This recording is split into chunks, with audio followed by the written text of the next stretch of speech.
esta charla. Bueno, muy buenas noches. Empiezo yo, me presento. Yo soy la doctora Miriam Riveros. Soy presidente de la Asociación Paraguaya de Medicina y Cuidados Paliativos, de donde nace esta propuesta con el aval y el apoyo de la Sociedad Paraguaya de Medicina Interna y de la Comisión Nacional de Bioética. Este realmente es el segundo curso que estamos lanzando. El primero lo hicimos con la ayuda de la Facultad de Ciencias Médicas dentro del Hospital de Clínicas, y esto lo estamos haciendo gracias al apoyo del Instituto Nacional de Salud. Por eso que usamos la plataforma de ellos, y esta plataforma virtual del Zoom también es prestado, ¿verdad?, para nosotros. Así que bueno, primeramente darle ese agradecimiento al Instituto Nacional de Salud, que permite que estemos más de 500 inscriptos de todo el país. Ya los que habrán entrado habrán visto las presentaciones, y bueno, realmente es una alegría para nosotros compartir algo que creemos que es muy importante para todos nuestros pacientes en y fuera de la pandemia COVID.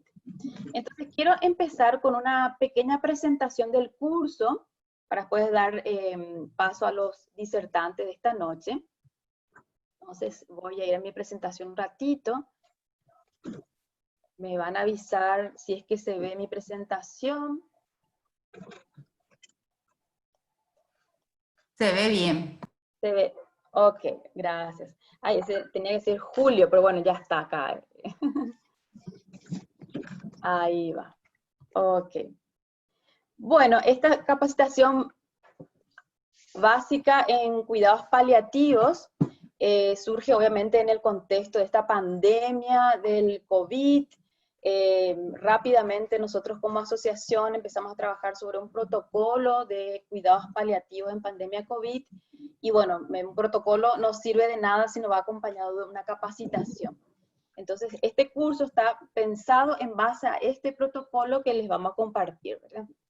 Este curso de capacitación está organizado por la Asociación Paraguaya de Medicina y Cuidados Paliativos, con el aval y el apoyo de la Sociedad Paraguaya de Medicina Interna y de la Comisión Nacional de Bioética, y el apoyo técnico para nuestra capacitación con el Instituto Nacional de Salud. Este protocolo que les comentaba, que fue creado, fíjense, finales de abril 2020 se creó este protocolo, un documento elaborado, bueno, por mi persona, por el profesor doctor Enrique Mestral, la doctora Marta Ascurra, la doctora Liana Amarilla, el doctor Humberto Mazzotti, la licenciada Gladys Moreira y la licenciada Ana Kraviek, y con la revisión aval de estas tres asociaciones y sociedades, ¿no? Que ustedes lo tienen en el aula virtual, y ya me imagino que lo habrán bajado y empezado a leer. Este curso está conformado por estos docentes. Yo estoy haciendo como la coordinación, me encargo todo el aula virtual, y bueno, cualquier inquietud conmigo. El profesor doctor Enrique Mestral, que ya está entre nosotros, él es médico internista, es profesor titular, ya está jubilado de la Facultad de Ciencias Médicas, bioticista, paliativista, geriatra, y miembro de la Comisión Nacional de Bioética del Paraguay. Tenemos también a la otra Marta Ascurra, que ya estuvieron interaccionando con ella. Ella es bioquímica, ella es directora del programa del Piecito, y también ella es la presidente de la Comisión Nacional de Bioética del Paraguay. La otra Liana Amarilla, alguien está escribiendo en mi pantalla, cuidado. La doctora Liana Amarilla, ella es médica internista, también médica de familia, y es miembro de la comisión directiva de la Sociedad Paraguaya de Medicina Interna. El doctor Humberto Mazzotti, que ya lo van a conocer, él es médico, oncólogo, paliativista, y también miembro de la Asociación Paraguaya de Medicina y Cuidados Paliativos. La otra Rosa Franco, que ya es médica, paliativista, también es la tesorera de nuestra Asociación Paraguaya de Medicina y Cuidados Paliativos, que va a ser una de las tutoras del curso. La otra María del Rosario Marín, también ella es médica, paliativista, médica de familia, va a ser una de las tutoras. Y la otra Andrea Ferreira, que es también médica de familia, va a estar como tutora dentro del curso. Entonces este es un poquito el equipo que vamos a estar acompañándoles en todas estas apenas 2 semanitas. Y quería dejar muy en claro el cronograma, me faltó una O ahí ahora que vean, de cómo se va a desarrollar. Si bien eso está en el aula virtual, y quiero que lo tengan bien agendado, porque es muy intenso el curso, son apenas 2 semanas y pasa rápido los días. Entonces, aclarar esto. Semana 1, estamos en la semana 1, hoy empezamos con el día 1 con nuestra videoconferencia. Estos son los temas que vamos a tener en la presentación. Vamos a hablar de lo que es el concepto de los cuidados paliativos, concepto de persona y manejo holístico, y los aspectos éticos en situación de pandemia. Ya al día siguiente, mañana, el día 2, a partir de mañana, incluso hoy noche, ya tienen habilitado el aula virtual donde van a bajar los materiales de lectura, sobre todo el protocolo, que es el material base para nuestro curso, y otros materiales que le vamos a ir proporcionando. Ya a partir del miércoles tienen que empezar su participación en el foro, que yo...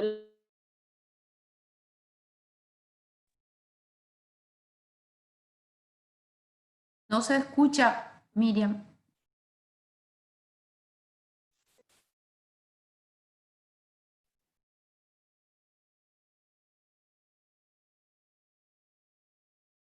De la doctora Miriam, posiblemente. Hola, ¿se escucha ahí? Ahora sí, ahora sí. Sí, creo que es mi señal, me fui un ratito. Ahora sí, por eso. volvió. ¿Sí? Ok, perfecto. Les decía que el día 2 tendrían que bajar ya todos los materiales de lectura, y el día 3 oficialmente deben participar en el foro sobre criterios de terminalidad. Ya está el caso clínico. Como son muchos, hemos dividido por grupos, de la A hasta la F. Cada grupo tiene un tutor que se va a encargar de darle la devolución, y obviamente el resto del equipo va a estar interviniendo. Recuerden que sean cortos, concisos y claros, eso está todo en el aula virtual. El día miércoles, jueves y viernes continúa este foro, y el día viernes tenemos nuestro próximo encuentro virtual, siempre de 19 a 21 horas. Vamos a hablar de comunicación de malas noticias, vamos a hablar de aspectos kinésicos, alocación del esfuerzo de otro día. Y continuamos nosotros este foro. A partir del día sábado se va a habilitar el segundo foro, que es sobre manejo de la disnea. Así que tendrán sábado, domingo, lunes para leer y participar en este foro. En la semana 2, el lunes nuevamente tenemos nuestro encuentro virtual, 19 a 21 horas. Vamos a hablar de manejo de la disnea y disnea refractaria y adecuación del esfuerzo terapéutico. A partir de ese día ya va a estar habilitado el foro que ya empezó el fin de semana, va a continuar el martes, y el miércoles empieza el nuevo... Hola, ¿me escuchan? Te estamos... Sí, te escuchamos. ¿Me escuchan? Sí, te escuchamos. Ok, perfecto. El día miércoles, entonces, se abre el nuevo foro, sería ya el tercer foro sobre sedación paliativa, y tienen miércoles, jueves y viernes para contestar. Día 12, viernes, nuevamente el encuentro virtual. Tenemos la videoconferencia sobre manejo del delirio y la sedación paliativa. Y tendremos todavía, para continuar un poquito, sábado y domingo sobre ese foro final. Y el domingo se va a habilitar el último foro. ¡Hola, Picolato! Sobre duelo. Este foro sobre duelo lo vamos a tener la última videoconferencia el día lunes, que sería nuestro día 15. Sería videoconferencia de duelo y repaso. Así que este es un poquito el panorama de estas 2 semanas. Por favor, si pueden poner en silencio. Doctora Liz Báez, ¿se puede poner en silencio? Y es muy importante esto, la certificación se va a dar con el 80% de participación. ¿Qué implica esto? Tener 2 respuestas de calidad en 3, por lo menos 3 de los 4 foros que se va a habilitar, y haber participado de las 5 videoconferencias programadas. Esto es muy importante para llevar el cartoncito virtual de haber culminado el curso. Bueno, le damos la cordial bienvenida, espero que realmente sea de provecho, que puedan utilizar, no necesariamente en la pandemia, pero en otras circunstancias quizás. Y bueno, es esta pasión que compartimos, nuestra mariposita, ya le contaremos qué significa, ¿verdad? Pero bueno, estamos muy contentos de estar con ustedes hoy, y vamos a empezar ya nomás, para no perder tiempo, con nuestra primera conferencia, que no sé si quiere empezar el profesor Enrique de Mestral.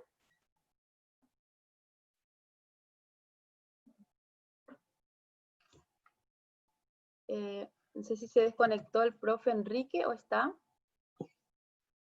Miriam, ¿yo empiezo, Miriam? Sí, si usted quiere o empieza Humberto, como usted quiera. Bueno, empiezo entonces, a ver si puedo compartir Y mi... cualquier cosa yo tengo acá habilitado. Ok. Entonces, mientras el profe va viendo su pantalla, vuelvo a recalcar al profesor Enrique, es profesor Vení por titular aquí, de medicina interna, creador de las cátedras de bioética en medicina familiar de la Facultad de Ciencias Médicas, creador de varios posgrados en nuestra universidad, de bioética, geriatría, medicina familiar, cuidados paliativos. Y bueno, ahora él está dedicado a la Comisión Nacional de Bioética, siempre a la Academia de Medicina, y es el que nos acompaña en todos estos desafíos y nos dice sí a todas las charlas que le pedimos, y bueno, contentos de compartir con la sapiencia del profe. Voy a abrir. Miriam, Profe, yo tengo... ¿vos tenés la presentación, doctora Miriam? Sí, a ver, Usted- a ver un poquito ahí si puede compartir. Creo que estaba solamente un participante. Ya. Ahí está, A ahí ver. está. Ahí está. Acá ya está. Sí, Vamos a ver. tenía que darle el permiso. Share. Hola. Ahí va. ¿Se ve ahí? Se ve, profe. Bueno, muchas gracias. Bueno, encantado de estar con tanta gente interesante. Estuve mirando que vienen de todo el país, que realmente me apasiona. Hay muchas enfermeras que nunca tuvimos enfermeras en nuestros cursos de posgrado. Es rarísimo, ¿verdad? Pero esta vuelta parece que hay muchas y muy interesadas. Bueno, ustedes saben que los cuidados paliativos son puro bioética. Porque la bioética es la conducta humana en los temas de la vida y la salud. O sea, cómo nos comportamos en pacientes que están en riesgo vital o en pacientes que están al final de una enfermedad larga, incurable. Entonces, ¿cómo nos comportamos? ¿Cómo lo manejamos integralmente? Vamos a ver enseguida que hay muchas dimensiones. Van a ir desarrollando estos temas en profundidad. Entonces, empecemos a ver lo que es la persona que tenemos enfrente en todos los casos, en la consulta, en el consultorio, en el hospital, en terapia intensiva, todos son personas, ¿verdad? ¿Y qué es esa persona? ¿Cuál es su valor? Los fundamentos de su dignidad, etcétera, etcétera. Para entender a quién vamos a recibir en caso de catástrofe, entender qué son esas personas.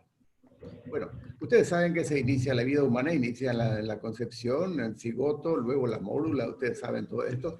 Y acá llegamos al final de la vida, donde esto es una caricatura de un ensañamiento terapéutico. Vemos un paciente añoso, caquéctico, probablemente una caquexia terminal, y sin embargo está con todo el apoyo imaginable, ¿verdad? Hasta, por supuesto, es caricatural, ¿verdad? Pero para que vean nomás cómo se puede terminar con un tratamiento adecuado al final de la vida o con el ensañamiento terapéutico. Bueno, la condición humana, por supuesto, tenemos el genoma de la especie humana y tenemos la naturaleza racional de la especie. Aunque no ejerzamos la racionalidad, en un momento dado un niñito no ejerce pero tiene la naturaleza racional de la especie, puede conocer la verdad y existe un círculo moral a su alrededor. Hay cosas que no debe hacer, no puede hacer. Tiene la palabra y la dignidad, o sea, un valor intrínseco por ser persona. Tiene también libertad, es responsable del mérito o la culpa. Esta libertad tiene sus limitaciones físicas, no podemos volar, cognitivas, volitivas y morales inclusive. Hay cosas que no podemos hacer, no debemos hacer. La condición humana, ¿verdad?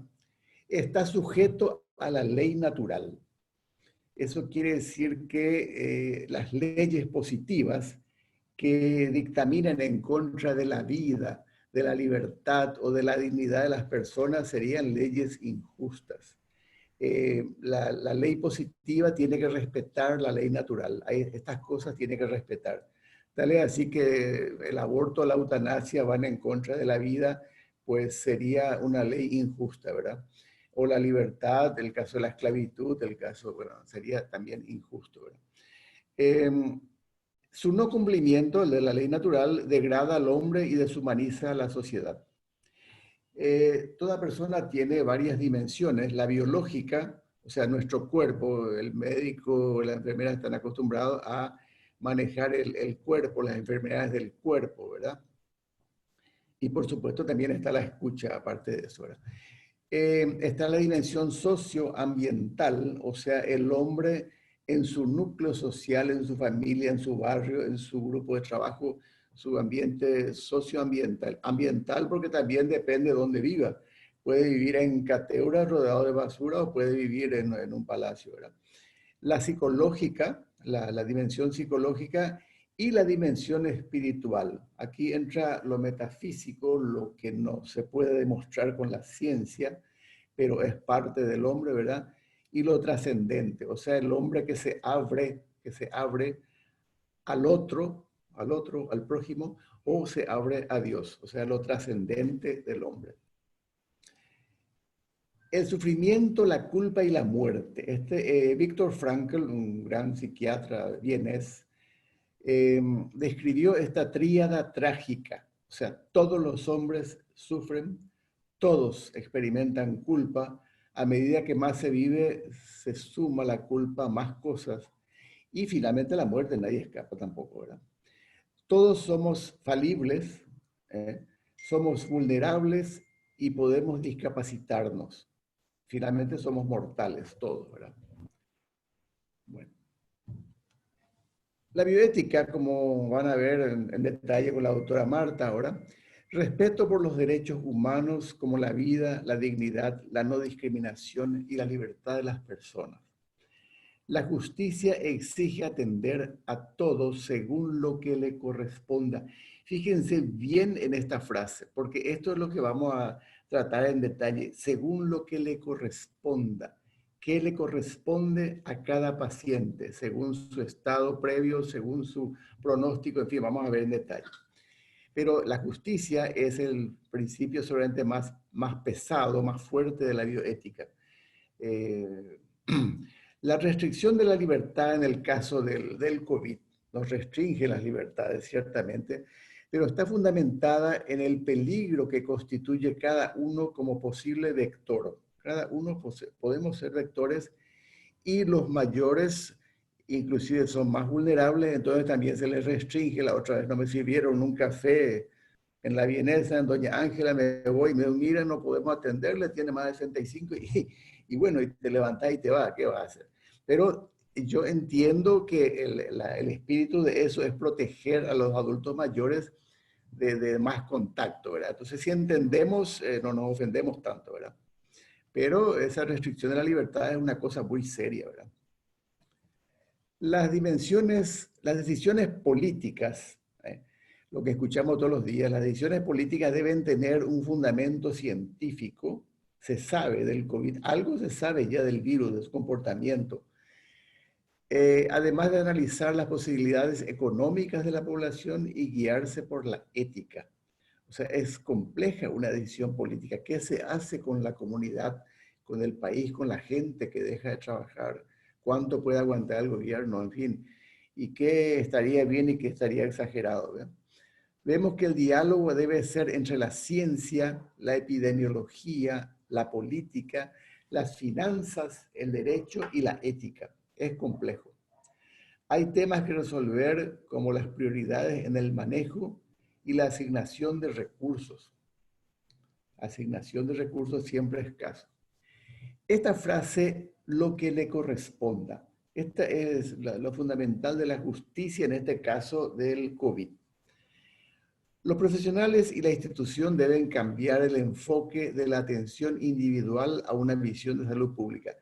Todos nos formamos en el paciente hospitalizado primero, todos hemos hecho escuela en los pacientes hospitalizados en el hospital y luego hemos entrado a consultorio y la gran mayoría de los médicos hacen una atención ambulatoria, extrahospitalaria, y hay médicos hospitalarios que se entrenan en los pacientes graves con evoluciones diversas, ¿verdad? Bueno, pero aquí, en este caso del COVID, tenemos que cambiar el chip de la atención personal a una visión de una atención de la comunidad. La salud pública busca la mejor salud de la población posible con los recursos disponibles. Tratar el mayor número de pacientes y salvar la mayor cantidad de vidas. La salud pública. El principio rector, la justicia social. Todas las personas tienen el mismo valor y los mismos derechos. En cada paciente, evaluar su estado previo y la posibilidad de recuperación. Se entiende, todavía nosotros no hemos vivido todavía una situación de catástrofe, de calamidad, de avalancha de pacientes. Todavía no tenemos la experiencia local, pero es posible que venga, y es muy posible. Hablaron mucho de agosto, de septiembre, y no sé, bueno, están aumentando los muertos, los internados, los contagios sin nexo y compañía. Es posible, matemáticamente, estadísticamente, hay un riesgo grande. En ese caso, yo entiendo que la mayoría de los médicos que estén en el triage, en la recepción de los pacientes, van a estar sobrecargados, van a estar apurados, agobiados, cansados, con miedo, entiendo. Pero alguna manera tenemos que hacer algún criterio para ese triage. Entonces, básicamente, evaluar su estado previo, cómo era esa persona antes de este evento agudo con el que llega al hospital y qué chance tiene de recuperación. A ver, datos a tener en cuenta en la toma de decisiones en situaciones extremas y con escasos recursos. Vamos a poner el caso extremo de avalancha de pacientes graves y que tengamos escasos recursos, que no haya salas de terapia para todos. Entonces, hay que mirar la gravedad del estado en que llega. Ustedes saben que los que llegan y pueden entrar a terapia, yo la otra vez pregunté el cuánto por ciento de los COVID que entran a terapia salen con vida. Y me dijeron el 10%. No sé, alguno que hace terapia intensiva me corregirá, por favor. Me gustaría conocer ese dato, pero digamos que sale con vida el 10%. Entonces yo me pregunté la otra vez, y bueno, entonces, ¿por qué tanto ruido por más camas de terapia? Bueno, pero quiero que me corrijan este dato si es que estoy equivocado. Bueno, tenemos que ver la comorbilidad que tiene ese paciente. Todos conocemos los pacientes con varias comorbilidades, pues tienen muy pocas chances de salir vivo, ¿verdad? El estado de salud previo, ¿cómo era este paciente antes de este evento? Ahora viene grave, pero ¿cómo era? Funcionaba perfectamente, hacía todas las cosas, su funcionalidad era completa. Si tenía o no pérdida de autonomía para los cuidados de todos los días, su atención personal inclusive de todos los días, si dependía de otros. La edad es un factor también. Y el deterioro mental previo. También hay que tener en cuenta el deterioro mental previo. Si era un paciente, vamos a suponer, encamado, caquético, con escara, con demencia, bueno, hay que tener en cuenta todos esos datos en el momento de tomar una decisión con este paciente. Buscar lo que le corresponde. Un poquito caricatural también, este paciente previamente encamado, con escaras, caquético y demente, bueno, va a ser el mejor beneficiado por los cuidados paliativos que por la terapia intensiva. Pero eso es un razonamiento básico, sentido común, ¿verdad? No le va a ofrecer terapia a una persona con ese antecedente. Le van a ofrecer los cuidados paliativos. Bueno. Hay que ver también si el paciente está consciente y con capacidad de discernimiento, porque hay que ver también si está con una fiebre de 39 grados, a lo mejor no puede entender ni lo que se le pregunta, ¿verdad? Pero si tiene capacidad de discernimiento, ¿qué querría, qué no aceptaría, qué no le gustaría que le ofrezcamos? Si puede dar su consentimiento informado, en último caso, un representante, un familiar cercano, ¿verdad? Hay que ver también si tiene directivas anticipadas. Esto para nosotros es una cosa nueva porque no tenemos del Paraguay una legislación sobre las directivas anticipadas, la voluntad anticipada. Y ustedes saben, es un documento que se redacta y se firma en pleno estado de salud con anterioridad a cualquier estado grave, ¿Cómo querría que se me trate en caso de que yo no pueda expresar mi voluntad?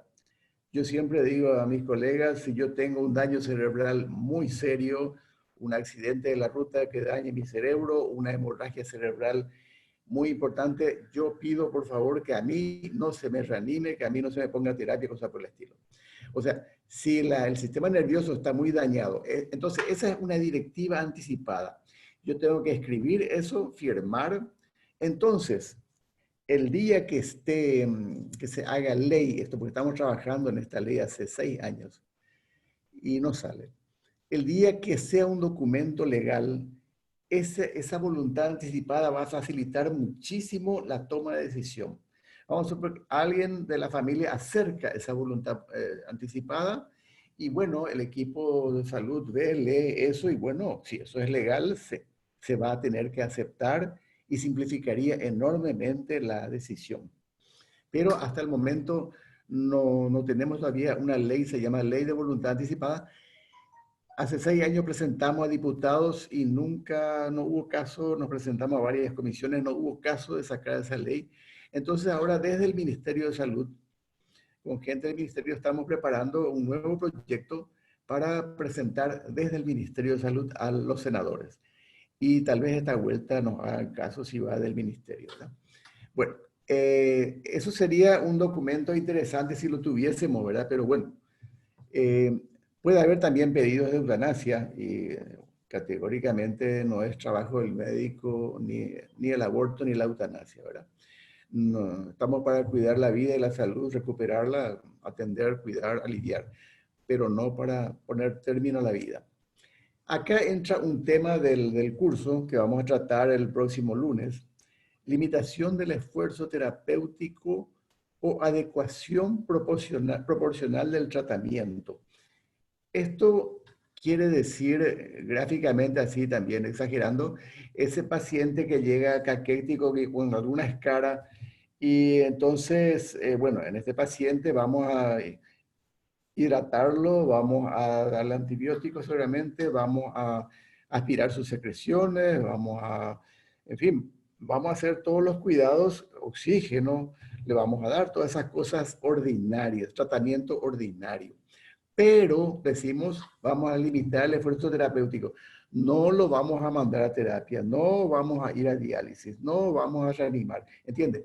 Esa es la limitación del esfuerzo terapéutico. No es omisión de auxilio, no es negligencia, es razonado. Vamos a limitar y eso se tiene que escribir en la evolución, porque ese es el documento oficial que puede llegar al juez. Escribir en la evolución a este paciente, visto su estado, visto su antecedente y la poca chance de recuperación, pues vamos a limitar el esfuerzo terapéutico a las medidas ordinarias. Calmar el dolor, calmar la disnea con un poquito de morfina. Vamos a ver en detalle la dosis de morfina, que son utilísimas y hay que quitarse ese miedo de la morfina. El retiro de medidas extraordinarias a discutir con el equipo tratante, tal vez con el comité de bioética hospitalario, si es que existe. Hay muy pocos hospitales que tienen comité de bioética hospitalario. Ni siquiera la Facultad de Medicina lo tiene ahora. Hemos trabajado con Miriam 14 años en el comité de bioética, en clínicas, y un buen día a un decano se le ocurre suprimir ese comité y bueno, hace 5 o 6 años está la Facultad de Medicina sin comité de bioética y realmente es una vergüenza. Tendría que dar el ejemplo. Bueno, hay suficiente gente entrenada en bioética en la facultad. Hicimos 3 o 4 cursos de posgrado. Muchísima gente en la facultad tiene formación en bioética. Bueno, puede haber también objeción de conciencia del profesional que está formado en una actitud activa e intervencionista y que no pueda bajar los brazos y decir no, lo pasamos a paliativo y renunciamos a la intubación, renunciamos a la reanimación. O sea, puede haber objeción de conciencia o también lo contrario, ¿verdad? Que a uno le exijan meter a un paciente así como les describí a terapia intensiva. Yo no podría, así muchas veces me he retirado cuando pretenden meter un paciente en condiciones similares a terapia intensiva. Es inadecuado, no le corresponde. Siempre documentar la argumentación. Siempre, siempre hay que dejar por escrito la toma de decisiones en qué está fundamentada, ¿verdad? Las opciones. Bueno, la atención comunitaria de la mayoría de los casos con síntomas leves, seguramente muchísima gente tiene síntomas leves y no va a llegar al hospital, ¿verdad? El triaje ya en el hospital, ¿verdad? Ahí ustedes, los que hacen terapia con medicina interna, conocen muy bien todas estas escalas, el CURB 65 para evaluar las neumonías, el SOFA, los apaches, MACA, en fin, son escalas para evaluar la gravedad del paciente y el pronóstico que pueda tener. Debe haber una prioridad para los pacientes con mayor chance de sobrevivencia. Ese sería un poco el eje, no la edad en sí, porque hay pacientes de cierta edad que están sanos y que tienen chance de recuperar, ¿verdad? Otros más jóvenes estarán con diabetes, obeso, diabetes, hipertensión, un antecedente de infarto ya, y bueno, eso tendría menos chance que un paciente de mi edad que tenga la misma gravedad por la comorbilidad. Entonces, la chance es para lo que tenga mayor chance de la prioridad. Puede ser sala común, pueden ir a UTI, algunos van a UTI. Comunicar a la familia las indicaciones para UTI y la posibilidad del retiro del apoyo extraordinario para pasar a un régimen de cuidados paliativos. Puede ocurrir que ese paciente al tercer, cuarto día no muestre ninguna mejoría, al contrario, un empeoramiento, y sería inútil continuar por 15 días con el respirador cuando que no. Ya se ve claramente, los intensivistas conocen muy bien la evolución y la evaluación de la evolución, ¿no? Entonces, informate a la familia que podría ocurrir que se le retire porque no tiene utilidad y otros necesitan con más chance, ¿verdad?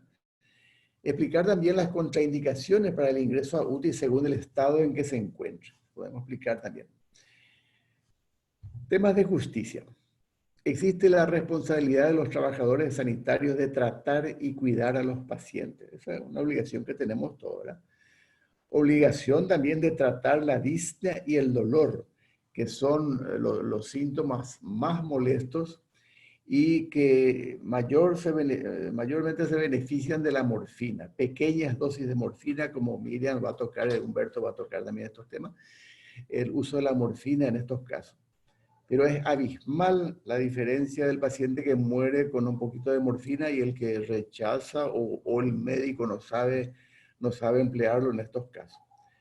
La obligación también de la institución de proveer el equipo necesario. Todos los días escuchamos esto, ¿verdad? Puede haber escasos recursos humanos y la necesidad de formarlos. Así fue con terapia intensiva, los han formado creo 500 personas, había más gente interesada y creo que no había lugar. Y ahora lo que pretendemos hacer con ustedes es darles alguna información sobre los cuidados paliativos, lo esencial, para que se pueda aliviar a ese paciente que no va a llegar a la terapia, pero sí podemos hacer grandes cosas para aliviarlo antes de la muerte inevitable, ¿verdad? Obligación de atender a las otras afecciones agudas también y a los que ya están ingresados. Eso también, se cerraron muchos consultorios los 2 primeros meses, los oncológicos, o sea, se ha dejado atender un poco a gente que necesitaba ser atendida en todo momento, ¿verdad? Ahora, un poquito más. Bueno, no hay suficiente pacientes que no califican para cuidados críticos, ¿ok? Cuidados intensivos, no califican.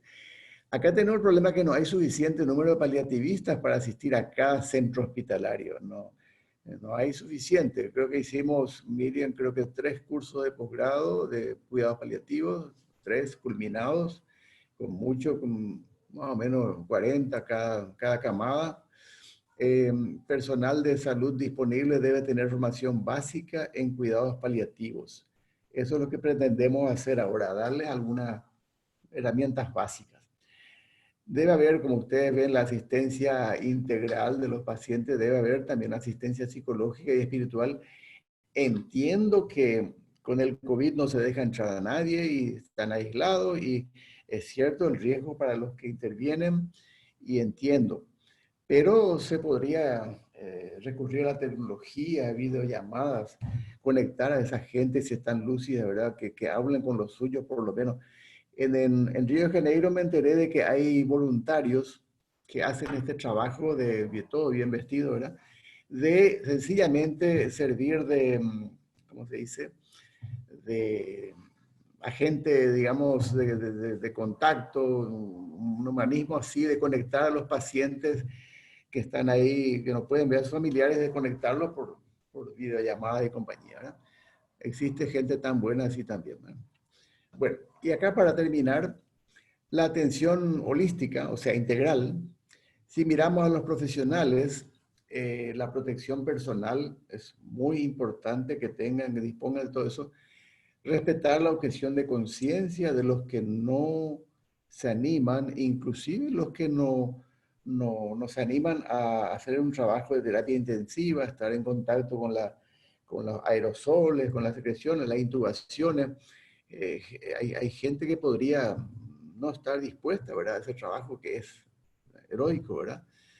El cansancio, hay que entender de que la gente se cansa y se va a cansar cuando tengamos avalancha. Y ese es un factor terrible, ¿verdad? Porque estarán en peligro con miedo y encima cansados.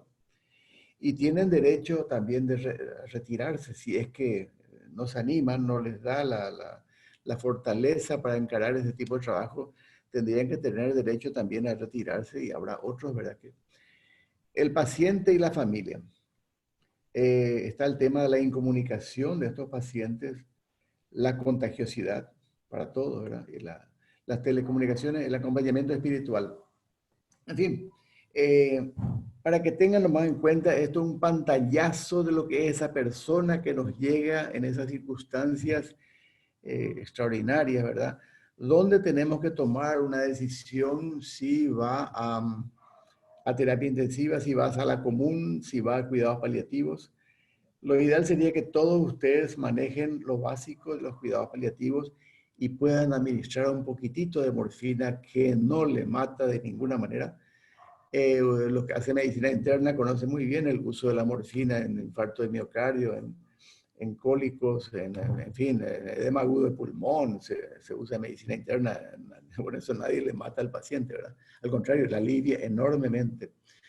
Y bueno, esto quería transmitirle y después aguardo la información de ustedes si me corrigen esa estadística de cuántos salen de terapia intensiva por COVID.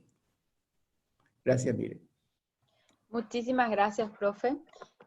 Como dijo al inicio, bueno, este es un pantallazo general de lo que los cuidados paliativos y la medicina paliativa quiere enfocar en esta atención integral. Y obviamente todo esto se basa en la persona, el centro es la persona. Entonces, bueno, continuamos. Yo ahora les tengo a todos silenciados, así que por favor me van a pedir para que les habilite si es que quieren hacer preguntas. Vamos a procurar que las preguntas lo hagamos al final. Y bueno, ahora le voy a ceder la palabra al doctor Humberto Mazzotti, que va a hablar sobre el concepto de lo que son los cuidados paliativos y obviamente el enfoque que nosotros queremos transmitirles con este curso. Hola, hola a todos. ¿Qué tal?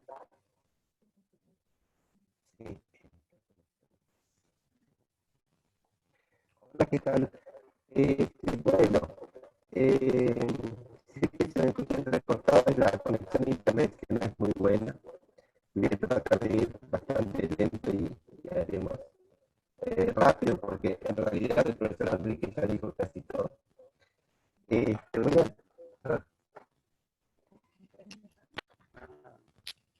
Voy a tratar, digamos, de quitar mi video, así capaz que mejore la conexión. Bueno, no se escucha muy mal. Voy a ver si...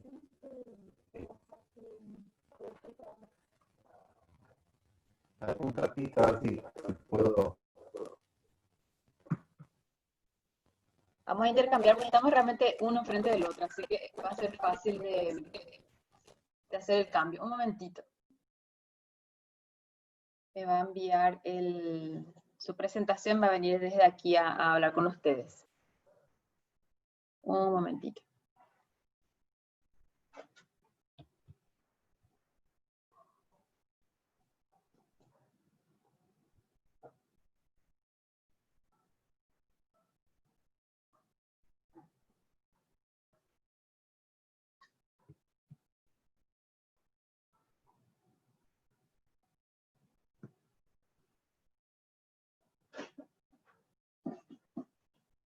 ¿Puedo mostrar algo del aula virtual? ¿Puedo mostrar algo del aula virtual mientras tanto? Sí, sí, sí. Bueno, mientras me envía la presentación les quiero mostrar esto, que es nuestra aula virtual, para dar unas explicaciones mientras tanto, ¿sí? Entonces, ¿se ve? ¿Sí? ¿Se ve la presentación? ¿Sí? Bueno, esta es nuestra aula virtual. Fíjense que acá hay una pequeña fundamentación, importante que hagan el clic, entrar a mirar un poquitito en qué se basa y por qué estamos haciendo este curso, es muy breve, ¿no? Y abajo tiene un enlace que es para ver qué son los cuidados paliativos, un video que lo hace la Sociedad Española de Cuidados Paliativos, tiene ya varios años, pero muy significativo, y realmente está dirigido a familiares, ¿verdad? Lo que hace que sea una comprensión bastante amena, ¿verdad? Siempre, por favor, les pido que vayan a aviso en la coordinación porque pueden haber cambios de horario o alguna cosa más, dependiendo de qué ocurra. Así que en este aviso de coordinación ustedes van a tener, obviamente, la información de nosotros. Aquí ya puse las orientaciones generales, sobre las videoconferencias, sobre el uso de los foros, ya hice algunos comentarios para que estén al tanto, ¿no?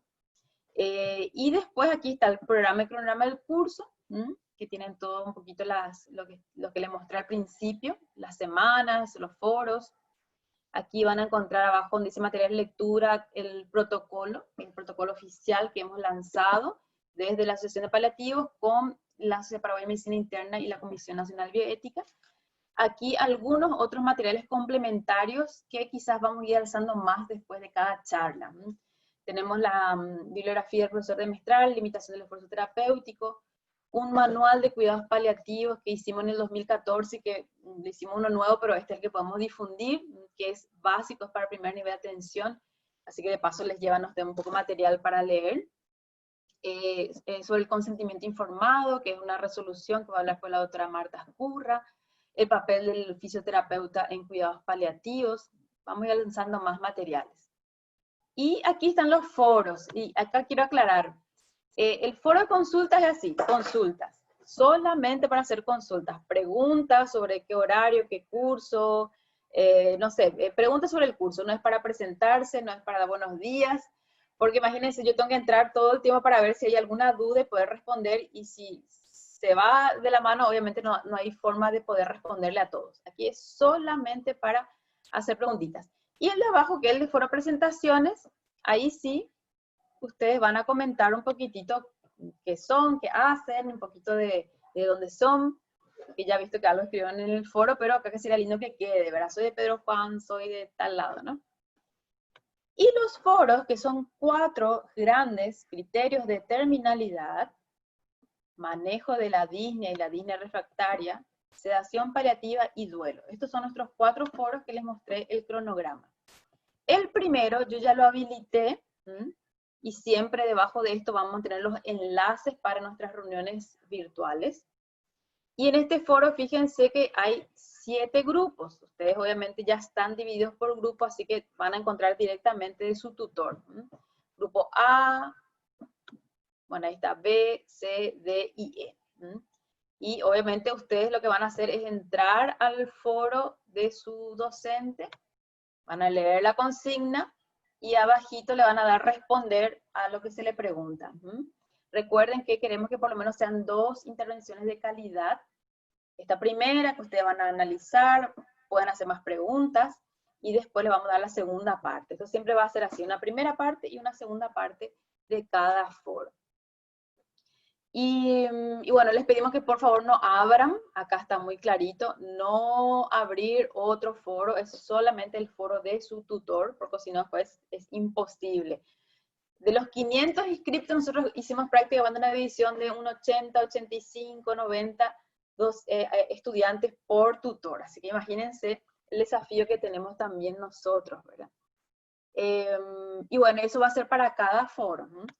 Debajo de esto, hoy cuando termine la charla, yo voy a pegar el enlace para que puedan repasar toda esta videoconferencia y vamos a alzar las presentaciones de los docentes. Entonces, debajo de cada foro va a haber otra vez una información adicional de repaso. Y esto, fíjense, son 2 semanitas muy intenso, así que el esfuerzo es que por lo menos dediquen 2 horitas diarias, 15 días, 30 horas, para que realmente puedan aprovechar. Una vez que culmine el curso, nos tienen que dar 15 días por lo menos para revisar que todos hayan completado en la consigna. Vamos a ir viendo quiénes deben pendientes y por ahí están en el límite que le podemos permitir todavía, para después dar los certificados que van a ser obviamente online, no va a haber en forma física, o sea, papel, y se les va a enviar a sus correos. Bueno, a ver un momentito, a ver si ya tengo la presentación del doctor.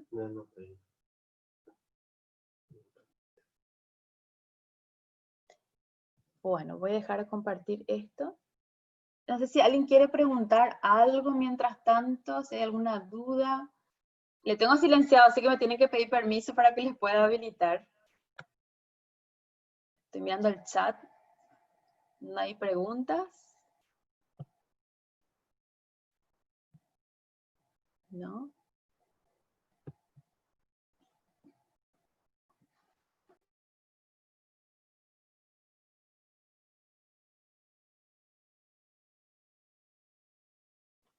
Un momentito, ya estamos.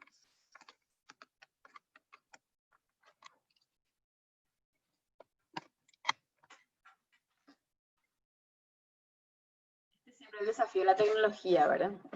Así que no se preocupen. Un momentito.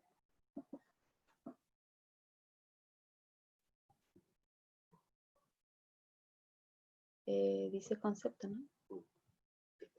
Sí. Bueno.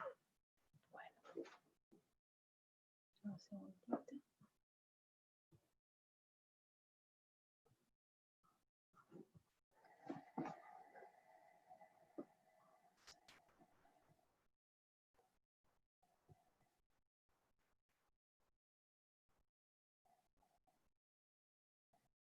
No sé si ahí se ve la presentación. Sí. Bueno, ya les dejo con el doctor.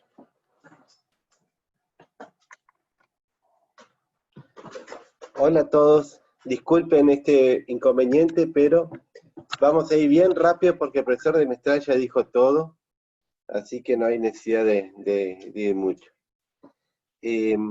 Bueno, entonces, al final de la vida ocurre muchísimo sufrimiento. Los pacientes al final de la vida tienen muchísimos síntomas: dolor, disnea, anorexia, caquexia, náuseas, vómitos, problema de la piel, problema de las mucosas, etc. Y esto es una constante. Dicho sea de paso, una cosa que dijo el profesor de Mestral, que hay que ver, hay que darle a cada cual lo que le corresponde, y evidentemente hay personas que no necesitan terapia. Es más, la terapia puede ser un exceso en esos pacientes. Recién estaba mirando un estudio en Europa donde aparentemente alrededor del 20-25% de los pacientes que murieron con COVID-19 en Europa eran pacientes que iban a morir en el largo de un año. Es decir, eran pacientes probablemente terminales por sus enfermedades crónicas. Esto es un dato interesante. Entonces, cuando recibimos a estos pacientes en la urgencia, tenemos que hacernos todas las preguntas que decía el profesor de Mestral: qué tipo de paciente es, cuál es independientemente del COVID, cuál es su etapa de su enfermedad, si es un paciente sano, si es un paciente enfermo crónico, en qué etapa está, etcétera, para adecuar la terapia a dicho paciente. Bueno, y los primeros pacientes justamente lo que buscan es el cuidado, la protección y cubrir los síntomas cuando la enfermedad de base no puede ser tratada, ¿no? Por esto esta imagen de paliativos, pallium, es esta capa que se utilizaba sobre todo en el medioevo para proteger, cuidar, etc.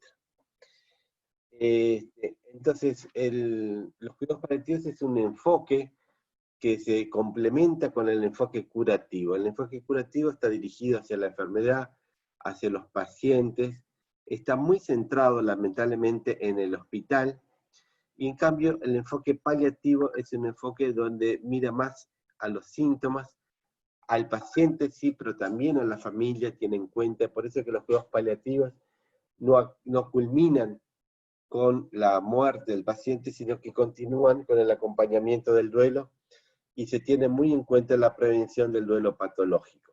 Creo que también de esto vamos a tener una clase muy linda con la licenciada Gladys Moreira.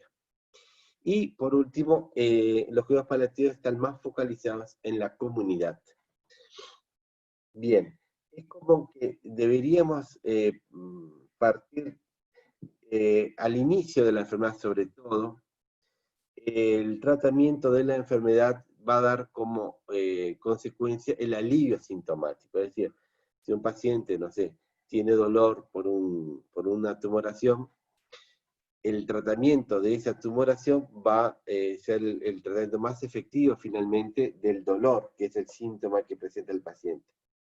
No quiere decir que no haya que tratar el dolor por sí mismo, porque mientras la terapia oncológica tiene lugar, va a ser necesario el tratamiento del dolor. Pero en definitiva, el paciente se va a estar mejorado cuando mejore su enfermedad.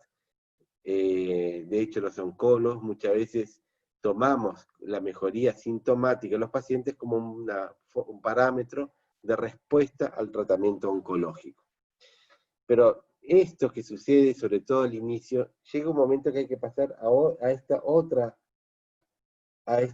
que el tratamiento de la enfermedad en determinado momento deja de ser posible.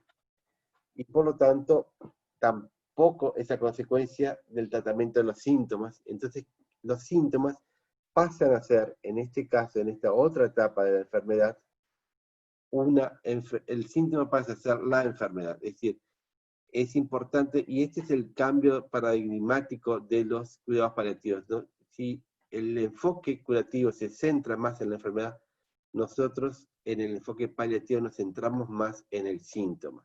El síntoma pasa a ser el centro de la atención, más allá de la causa que lo está originando. En el sentido más allá de la causa, no en el sentido de la etiopatogenia, sino en el sentido de que no vamos a tratar tanto la causa, sino el síntoma como por sí mismo. Y nos interesa muchísimo, el síntoma pasa a ser el centro y lo más importante de la enfermedad. Lo más importante para nosotros para tratar no es tanto los parámetros biológicos, no es tanto la anemia, vamos a decir, de por sí misma, o qué sé yo, sino los síntomas que dichos disturbios provocan. Por ejemplo, la anemia, no por la anemia, sino porque provoca cansancio, provoca fatiga, provoca disnea. En ese sentido es que nos va a interesar alguien que me está coloreando mi presentación, no sé cómo es eso, pero bueno. Bien. No sé qué pasa. Bueno. Esto no hablo más, porque de esto se trata, ya habló bastante el profesor de Mestral, las distintas dimensiones de la persona humana. Los reduccionismos es cuando, en vez de tratar a la persona humana en su forma integral, lo tratamos en forma por partes, o sea, le damos solamente bolilla a lo biológico, así, ¿no? Pero, bien, esto de este tratamiento integral de la persona es muy importante en todo, pero es también muy importante justamente en el tratamiento de los síntomas. Un ejemplo muy claro de esto es el dolor. Acá tenemos una gráfica donde en ordenadas ponemos la intensidad del dolor y en abscisas el tiempo. Y en la gráfica vemos que digamos, supongamos que el paciente va aumentando su intensidad a lo largo del tiempo y en determinado momento es este punto, aquí aparece el dolor. Esta intensidad se llama umbral del dolor. Digamos, estímulos más altos, más fuertes, van a provocar dolor, estímulos más débiles no provocan dolor. Lo interesante es que este umbral se puede bajar, en algunas situaciones está muy bajo. No es aquí, sino aquí, o sea, un estímulo muy pequeño ya provoca dolor. El paciente por cualquier cosa tiene dolor. Le tocas y tiene dolor. Esto muchas veces está relacionado con, no solamente con, digamos, el estímulo, vamos a decir, biológico, sino con otras cuestiones, como por ejemplo la depresión, otros factores, como la depresión, el insomnio, las preocupaciones del paciente, la ansiedad, los temores, el aburrimiento, la culpa y el no poder entender qué es lo que le está pasando. Todo esto y otros factores más que no elenqué todos los factores, hacen que este umbral sea muy bajo. Por lo tanto, si actuamos sobre estos factores, podremos hacer que el paciente tenga menos dolor, soporte más el dolor y necesite, por lo tanto, menos analgésico. También lo mismo pasa al contrario, es decir, este umbral puede elevarse de tal forma de que solo estímulos muy grandes despierten dolor.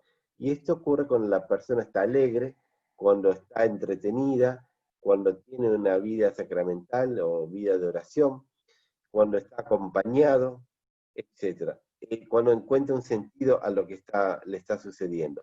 En todos estos casos, el paciente, digamos, la persona va a tener menos dolor. Y esto es muy importante por lo mismo que decíamos anteriormente. Si potenciamos esto, si ayudamos al paciente a tener un alivio espiritual, un alivio psicológico, una compañía de la familia, etc., todo eso hace que el paciente se sienta mejor y necesite menos analgesia. Veo que hay varios participantes, yo no puedo ver todo porque no me permite el programa, pero hay varios participantes que levantaron la mano. Las preguntas, si es por preguntas, vamos a hacerlas al final.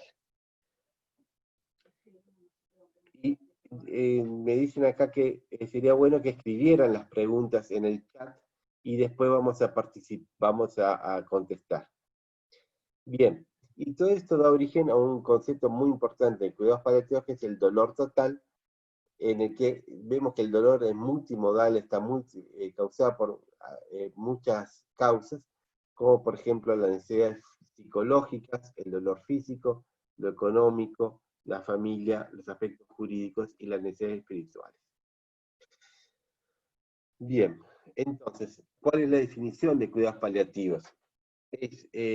Los cuidados paliativos, según la OMS en el 2002, dice que los cuidados paliativos constituyen un enfoque que mejora la calidad de vida de los pacientes y sus familias al afrontar los problemas asociados con enfermedades potencialmente mortales, gracias a la prevención y el alivio del sufrimiento por medio de la identificación temprana y la evaluación y el tratamiento impecables del dolor y otros problemas físicos, psicosociales y espirituales.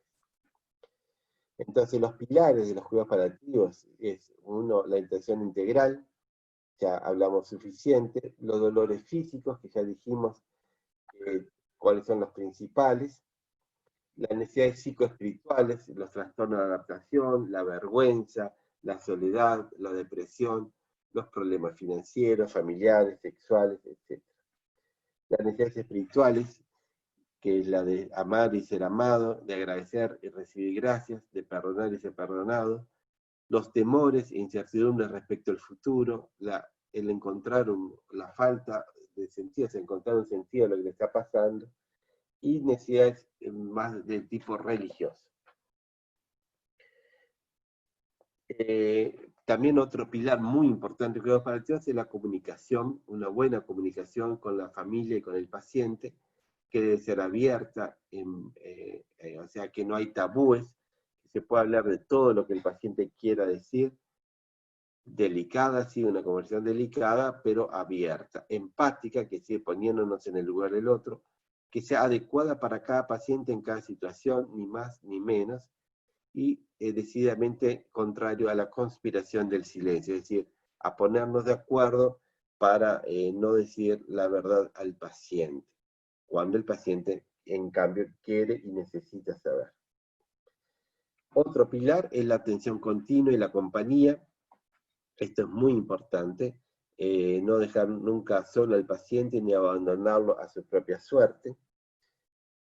Y para que todo esto sea posible, el trabajo en equipo, que debe ser interdisciplinario, no es la simple sumatoria de las distintas disciplinas, sino un trabajo en conjunto.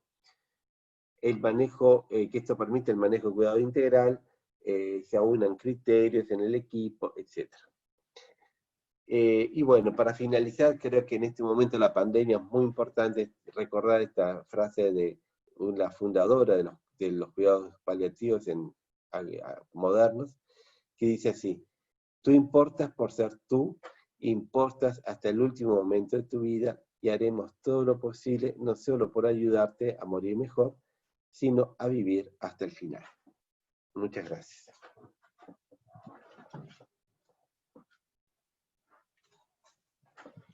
Bueno, muchas gracias al doctor Humberto, que también, a pesar de la dificultad técnica, creo que lo hizo fantástico.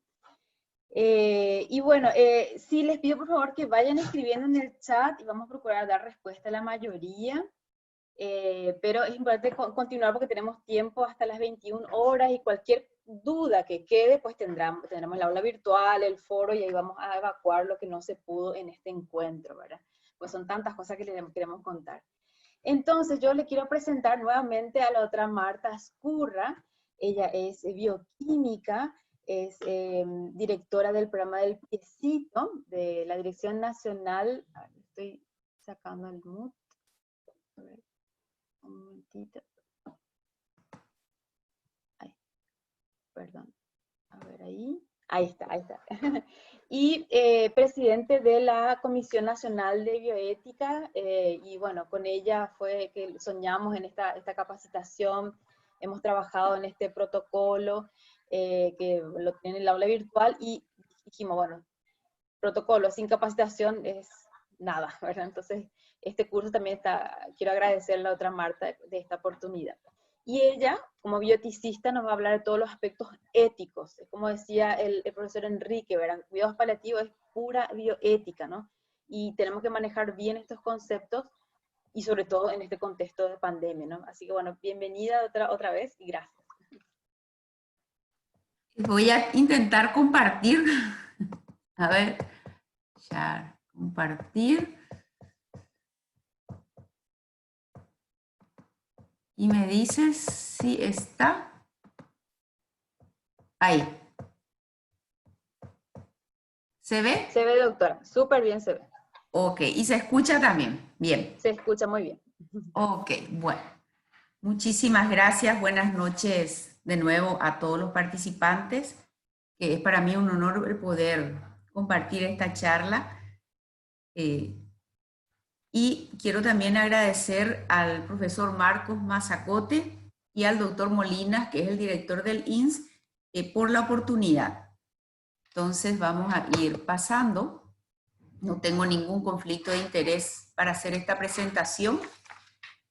Y voy a hacer rápidamente un poquito de lo que voy a tratar en esta. Quiero también aprovechar para pedirles en lo posible que puedan difundir lo que van aprendiendo, porque si bien son 500, no sé cuántas personas van a poder acompañarnos.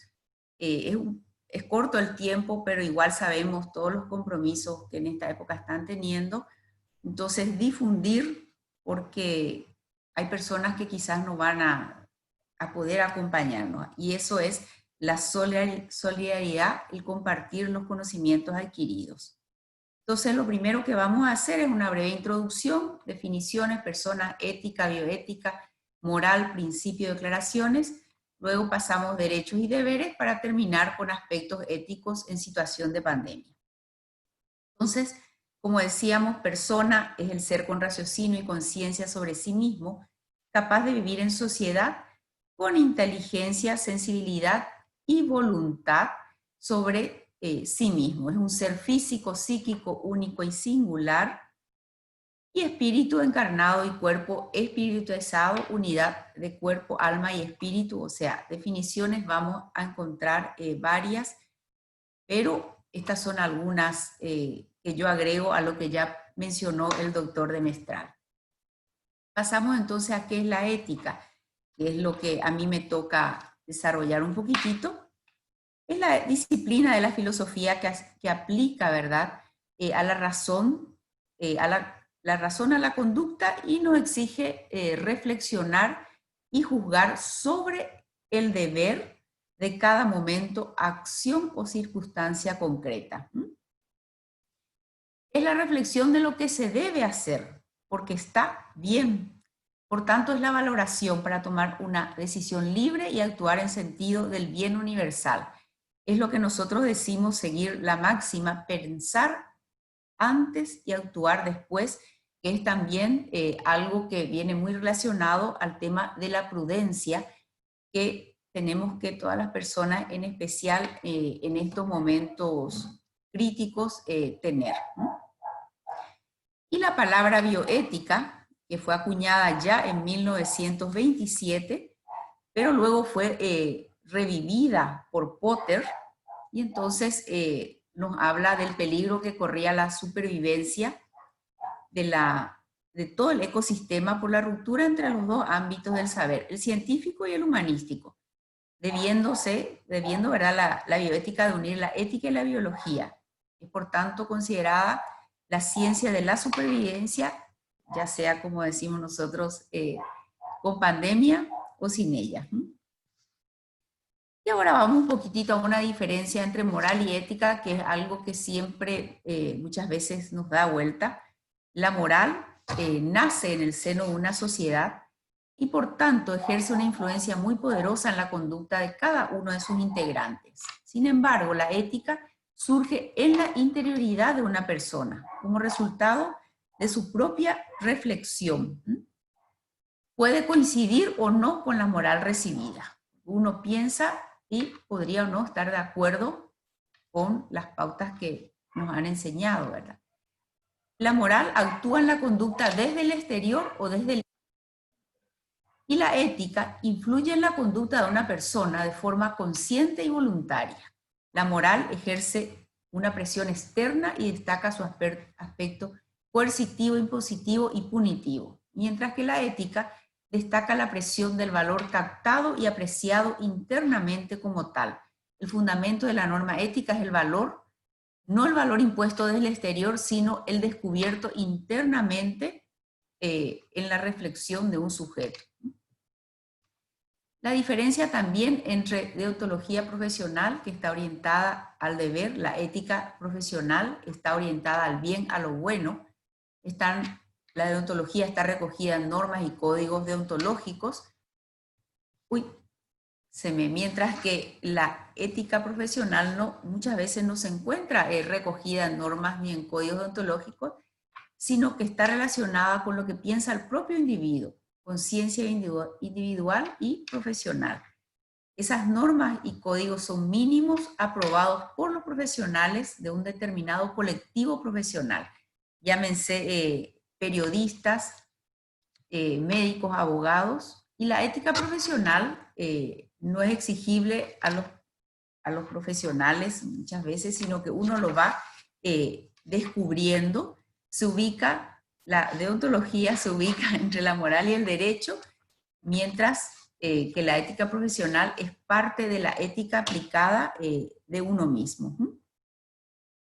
Ahora le voy a hacer pasar.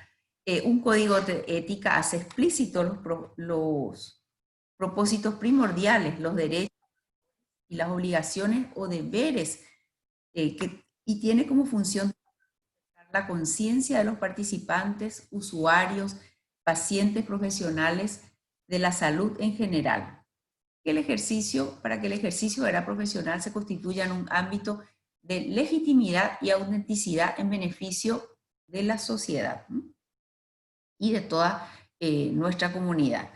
Es importante contar con un código ético para resaltar los valores heredados de la tradición humanística, un código que inspire respeto a la vida, a la salud, a la muerte, a la dignidad, ideas, valores y creencias de la persona y su ambiente. Entonces, lo que nosotros estamos instando es a morir con dignidad y para ello no morir entre las máquinas, cuando es posible y cuando tenemos que decir hasta acá llegó, tenemos que, así como vino al mundo, dejarlo partir. Luego tenemos los derechos de los usuarios, no voy a explayarme, pero es importante que todos los que van escuchándonos en esta oportunidad se comprometan luego de post-COVID, como decimos ya, a tenerlo. El usuario tiene derecho a recibir una atención sanitaria integral de sus problemas de salud dentro de un funcionamiento eficiente de los recursos sanitarios disponibles. Nosotros como profesionales de la salud tenemos que procurar para poder brindarle este tipo de atención sanitaria. Tiene el derecho al respeto a su personalidad, dignidad humana e intimidad, sin que pueda ser discriminado por razones de tipo social, económico, moral o ideológico. Tiene derecho a la confidencialidad de toda información con su proceso, incluso el secreto de su estancia en centros y establecimientos sanitarios, salvo que por exigencias legales, ¿verdad?, esto lo hagan imprescindible. Tiene el derecho a recibir la información completa y continua, verbal y escrita, de todo lo relativo a su proceso, incluyendo los diagnósticos, alternativas de tratamiento y los riesgos y pronósticos que deben de ser facilitados en un lenguaje, ¿verdad?, comprensible. Sabemos que muchas veces esto nos es difícil para las personas guaraní parlantes, muchas veces nos cuesta, mismo nosotros, ¿verdad?, que somos paraguayos, relacionarnos, pero tenemos que hacer el esfuerzo para que esto se cumpla. Y si el paciente quiere o no puede manifiestamente recibir dicha información, esta se le proporciona a los familiares o responsables legalmente, ¿verdad?, responsables, y también conocer el consentimiento informado, que es un documento del Ministerio de Salud que está entre los materiales que le van a ser brindados. Siguiendo con los derechos, tiene derecho a la libre determinación entre las opciones que le presenta el responsable médico de su caso, y volvemos a decir, ante cualquier actuación se tiene que pedir el consentimiento expreso, que puede ser verbal o tiene que ser escrito, y tiene sus excepciones, o sea, cuando la urgencia no permita demoras, cuando el no seguir tratamiento suponga un riesgo para la salud pública, cuando no esté capacitado para tomar decisiones, en cuyo caso, ¿verdad?, se le tiene que pedir a los familiares o personas legalmente responsables. Y también hay deberes, no solamente derechos como en todas estas situaciones, y el usuario tiene el deber de colaborar en el cumplimiento de las normas e instrucciones establecidas en los servicios de salud. El usuario tiene el deber de tratar con el máximo respeto al personal de los servicios de salud, a los otros enfermos y a los acompañantes. Por supuesto que muchas veces nosotros no tenemos instalados ni los derechos ni los deberes en nuestras instituciones. Por eso es que yo les insto a que, y estamos viendo, para tratar el tema de bioética, organizar los comités de ética hospitalario, que son los que dan este tipo de capacitaciones y que van bajando esta información. Como dice acá esta lectura, ¿verdad? Al comienzo la gente rehúsa a creer que algo nuevo, extraño se puede hacer, luego comienzan a esperar que se pueda hacer, después ven que se puede hacer, luego eso se hace y todo el mundo se sorprende. ¿Por qué no lo teníamos antes? Van a decir, cuando vean que un comité de ética hospitalario, antes que ser una traba, es algo que nos puede ayudar muchas veces en la tarea que nos toca realizar en la atención a los pacientes. Entonces, yo voy a pasar a los aspectos éticos en situación de pandemia que les fui diciendo, ¿verdad? En la última parte ya que ya queríamos. Y lo primero, nos apoyamos en la Declaración Universal de Derechos Humanos, que esto ya fue escrito en 1948 y aún así ustedes saben que muchas cosas no están siendo atendidas en la Constitución Nacional y la Declaración Universal de Bioética y Derechos Humanos del 2005, donde Paraguay participó activamente porque fue uno de los países, y en esta declaración yo le insto a leer, por si no conocen la Declaración Universal, que es el reconocimiento de la dignidad inalienable de todos los seres humanos, libre, como decimos nosotros, de cualquier discriminación. La Constitución, que sabemos también que aboga por la salud, y la Declaración Universal, que es el tercer puntito que estaba mencionando. Ahí se incluyen el derecho también a una salud, el derecho al agua, a una vivienda. Entonces, voy a ir mencionando rápidamente esto. Entonces, ¿qué son los derechos humanos? Son el reconocimiento de la dignidad inalienable de los seres humanos, como decía, libre de discriminación, desigualdad o distinciones de cualquier índole. La dignidad humana es universal, igual e inalienable. Todos los seres humanos nacen libres e iguales en dignidad y derechos. Y en el artículo 2 de esta declaración se proclama que toda persona tiene los derechos y libertades que están proclamadas sin distinción alguna de raza, color, sexo, idioma, religión, opinión política o de cualquier otra índole, origen nacional, social, posición económica, nacimiento o cualquier otra condición. Entonces, pasamos a qué es la dignidad humana, que es lo que estamos diciendo, el derecho a morir con dignidad. Y es el derecho que tiene cada ser humano de ser respetado y valorado como ser individual y social, con sus características y condiciones particulares, por el solo hecho de ser persona. Y en la Declaración Universal, como les decía, tiene unos artículos muy interesantes. Está hecha principalmente para Latinoamérica.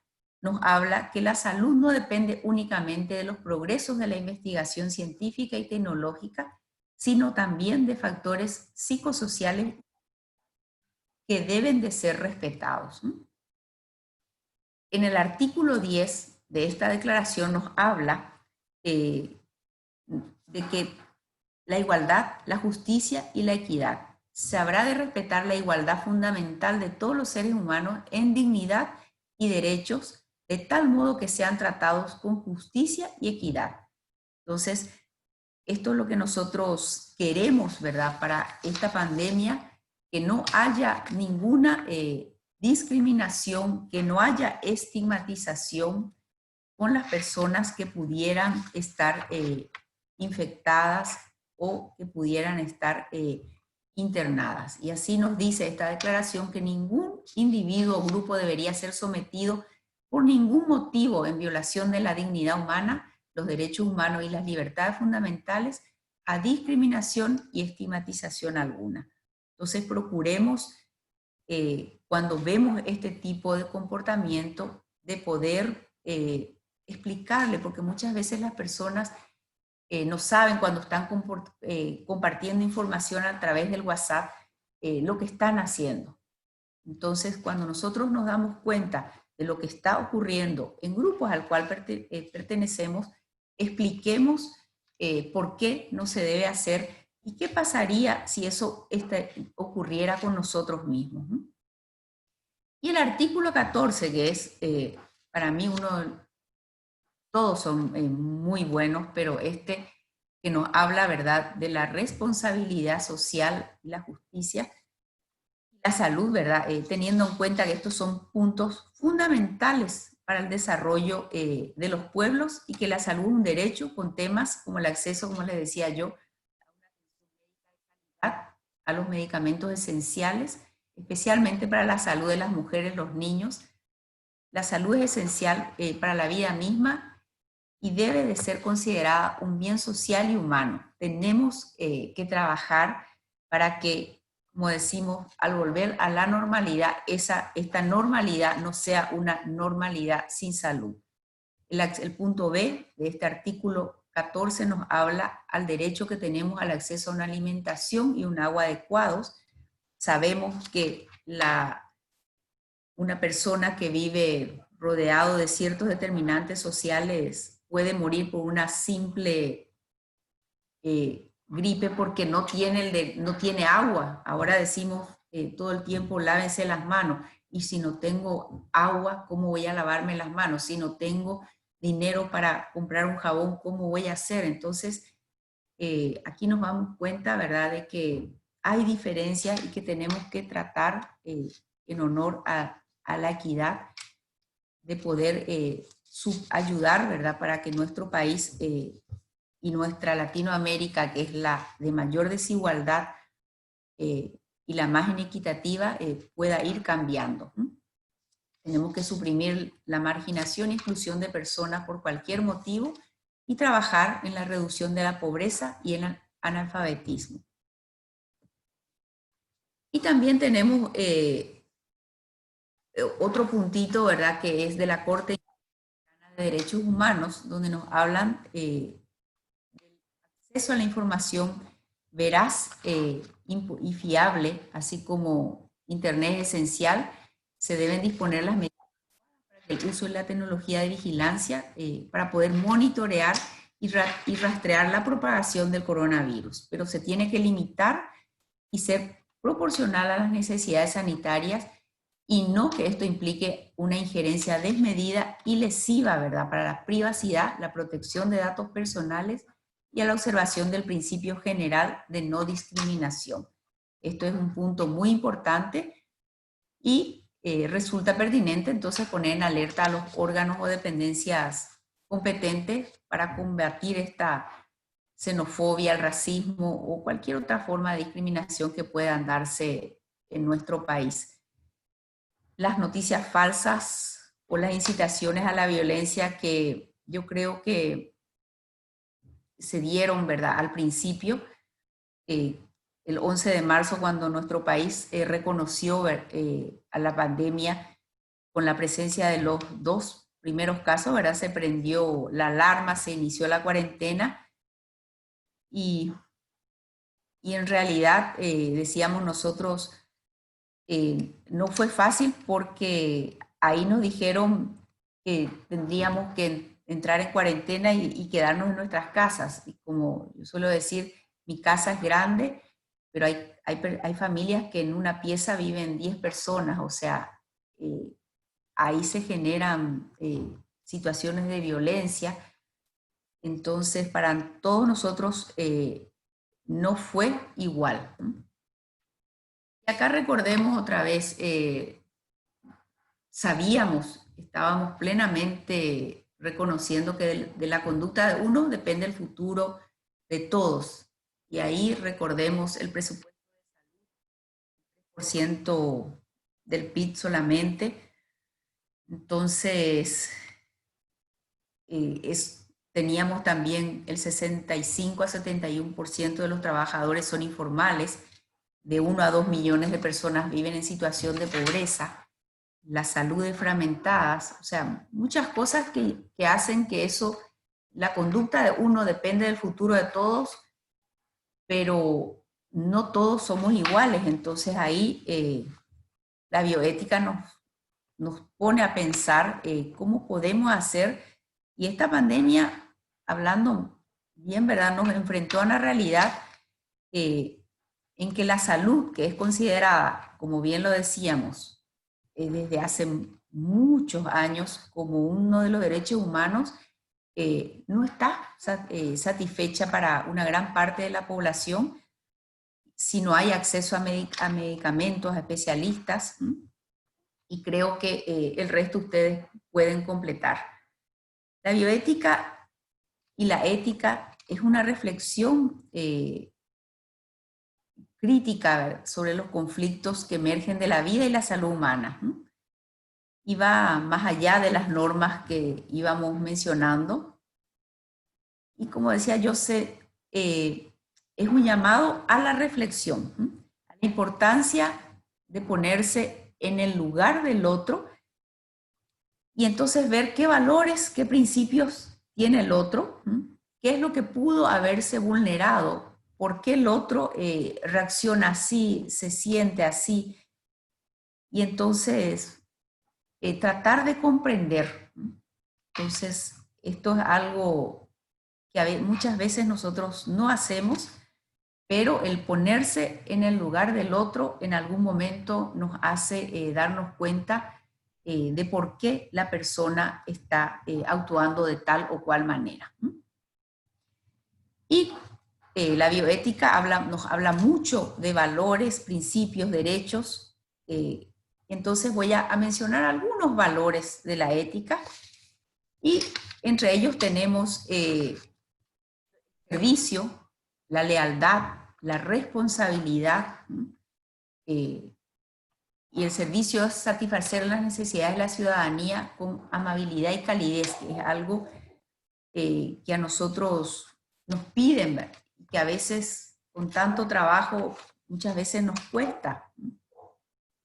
La lealtad, cuidar, porque nosotros estamos en cargo y tenemos que cuidar los intereses de la entidad en la que estamos. Reconozcamos responsablemente las consecuencias de nuestras acciones, tratar a los demás, eso es respeto, reconociendo su dignidad y diferencia. Y puedo yo seguir enunciando valores que deberíamos de tener: solidaridad, equidad, empatía, honestidad, transparencia, igualdad. Y por sobre todo, ninguno de estos valores pueden disociarse de la atención y gestión, ni atención y vigilancia. Nosotros no podemos solo deliberar y reflexionar sobre el cuidado, y no incluyendo en esto también la parte del ambiente. Entonces, todo esto tenemos que ir pensando una salud individual y una salud colectiva, y eso forman parte de lo que nosotros llamamos la salud pública. Y entonces ahí viene la distribución, como decíamos, o asignación de recursos para y en los sistemas tienen que estar basados en estos principios, valores que estaba mencionando: servicio, lealtad, responsabilidad y respeto. Tienen que estar basados cuando nosotros estamos a cargo de un sistema de salud, honestidad, transparencia, porque de no estar así, nosotros, todas las acciones que llevemos y no cumplan este tipo de valores, entonces no estaremos obrando éticamente. Tenemos que ser responsables de las acciones y saber que si bien tenemos la libertad para actuar, el daño ocasionarles al otro. El principio rector en la salud pública, como decíamos, es el de la justicia, una distribución de los recursos con equidad, que muchas veces nos damos cuenta que esto no es así porque el interior no recibe muchas veces todo lo que precisa. Esta pandemia es lo que nos va demostrando el principio de primacía del interés público sobre el interés particular, que nos pone, como decía yo, en cuarentena a todos, pero de esta forma respetamos y colaboramos con el bien del país. Cooperación a nivel nacional, interno e internacional. Tenemos que trabajar todos los sectores juntos. Esa es la manera de cooperar: salud, educación, las Fuerzas Armadas, hemos trabajado así. Y por último, el principio de subsidiariedad, que es la tendencia favorable a la participación subsidiaria del Estado en apoyo a las actividades primarias o comunitarias. Como ustedes vieron, se ha apoyado ampliamente las ollas comunitarias. El principio de igualdad, no hacer diferencias, sino trabajar, son aquellas que podrían ser discriminatorias, poniendo, ¿verdad?, a disposición los albergues que ya estaban para aquellos que no pudieran pagar los hoteles, porque algunas personas pueden optar por un hotel, otras irían a los albergues, y así todas las personas que quieran volver al país podrían hacerlo, que es cumpliendo el mismo rol que los compatriotas vuelvan a nuestro país. El principio de solidaridad es una obligación social y no es una actitud meritoria, ¿verdad? Yo soy... Bueno, el principio de libertad, recordando que donde termina mi libertad comienza la del otro. Voy a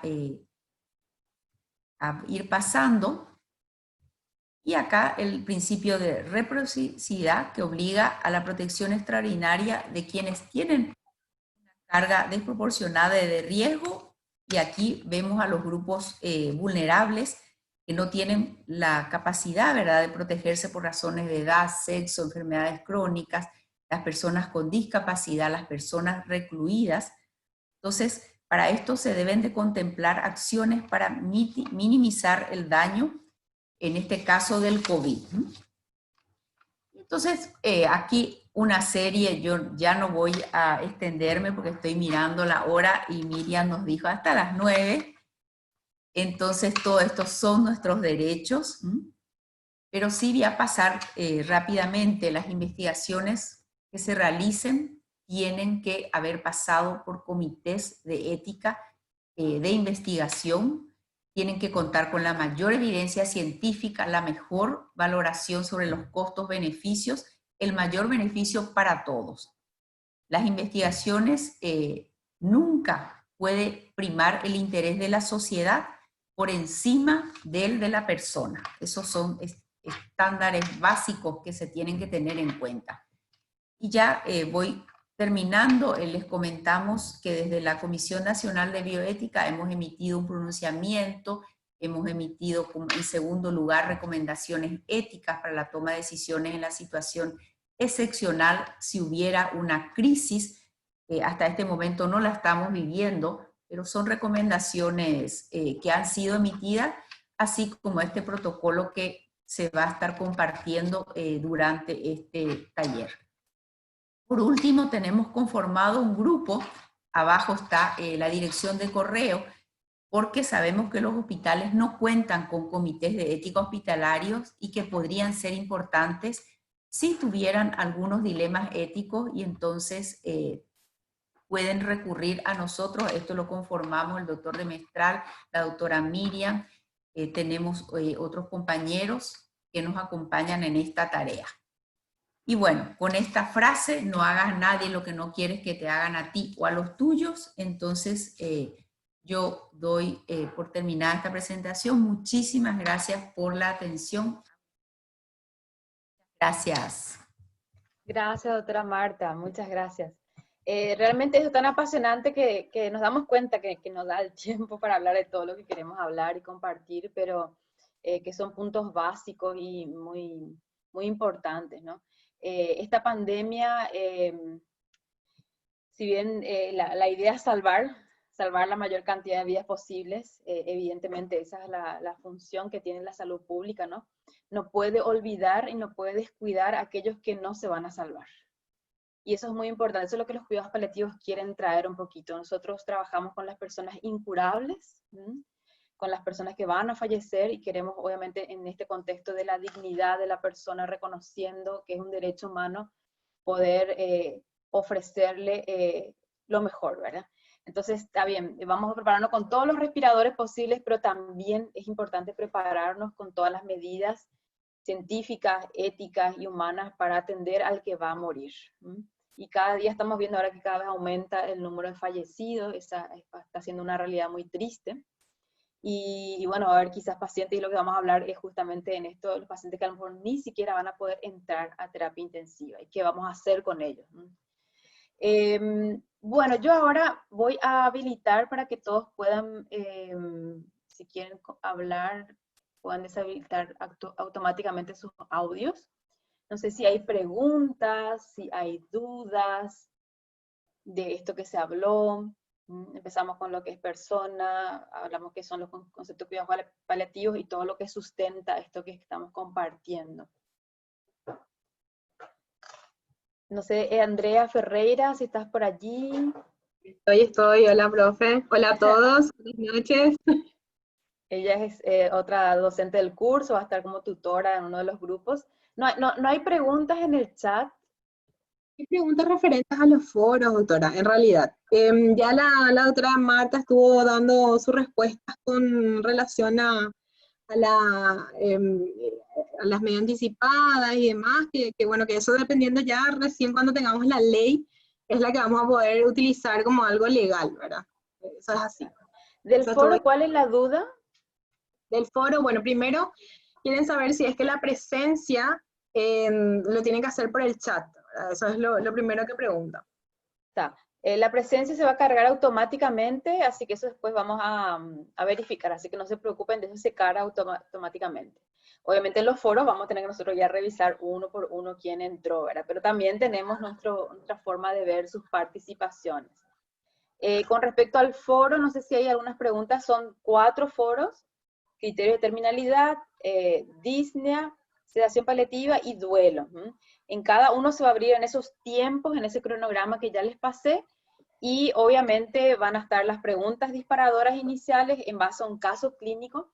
Yo les pido disculpas a los pediatras, pero pusimos un caso de adulto, porque es lo que más manejamos nosotros. O sea, yo no soy pediatra, entonces un caso de adulto. Obviamente tiene un contexto muy médico y lo que queremos darle es ese enfoque desde todas las áreas, ¿no? Enfermería, psicología, nutrición, todos tienen que aportar desde sus saberes, ¿no? Y obviamente tenemos a la kinesióloga, a la psicooncóloga, y bueno, también vamos a tener a una enfermera y los médicos que vamos a estar compartiendo, ¿verdad? A ver qué otra cosa más con respecto al foro. Nada, que tengan en cuenta, hagan un pizarrón con las fechas para saber cuándo se abre, cuándo se cierra, y que es el mismo caso clínico que va a ir desarrollándose en el tiempo. Este primer foro es sobre criterios de terminalidad. Ustedes van a encontrar en el programa, en el protocolo, nosotros colocamos cuáles son los criterios de terminalidad. El caso clínico se centra justamente en un paciente que, bueno, ingresa a la urgencia con síntomas, tiene COVID, y bueno, ahí se desarrolla todo, ¿no? Así que el libro madre va a ser el protocolo, pero tenemos otros manuales que les damos en materiales de lectura recomendada. Si algo no se entiende, foro de consultas, y van preguntando. O en el mismo chat con su docente, ¿eh? No entendí qué significa tal palabra, tal cosa, y esa es la idea de aprender, ¿verdad? Bueno, no sé, no hay más preguntas. Preguntan también, doctora, si cómo van a saber a qué grupo corresponden. Esto está automáticamente en el aula virtual. Yo ya le coloqué a cada uno en grupos. Entonces, cuando abren el foro, solamente le va a aparecer el grupo su tutor, así que no hay forma de confundirse. Ustedes abren y ese es su grupo. Y ahí van a ver si son grupos A, B, C, D, E o F, ¿verdad? Puse por letras. Y ahí cada letrita tiene su docente. No se preocupen, una vez que ingresen van a encontrar. Si por las dudas se nos escapó alguno y entra y no encuentra, pues avisa que les vamos a colocar en grupos, ¿sí? Sí o sí tiene que tener grupos. No sé, Y otra bueno, preguntita. dos preguntitas más sobre el foro. Uno rapidito que quieren saber, bueno, cuáles son los criterios de esa participación de calidad que estaban diciendo. Bueno, obviamente están las preguntas, se supone que las respuestas tienen que reflejar lo que se leyó y que sea coherente con lo que se está proponiendo. Entonces a eso le llamamos de calidad. No queremos copia y pega, no queremos definiciones textuales, porque eso es muy fácil. O sea, usted tiene que hacer un raciocinio con sus palabras y en base a su área. Yo no voy a pedir que a una psicóloga me dé dosis de medicamentos, pero tiene que saber qué medicamentos se puede usar. Esa es un poquito la idea. Y lo mismo, por ahí a un médico no le voy a pedir que me hable de las técnicas de relajación y demás, pero sí que sepa que hay que llamar a la psicóloga en algún momento, ¿verdad? Entonces, ese un poquito. En cuidados paliativos, nosotros tenemos un concepto que se llama la transdisciplinariedad. No es el equipo multidisciplinario, no son varias personas con diferentes saberes, ni son personas que trabajan juntas, sino que conocen un poquito lo que hace el otro. Entonces, en cuidados paliativos el desafío es saber qué tiene que hacer la psicóloga, la kinesióloga, la enfermera, la trabajadora social.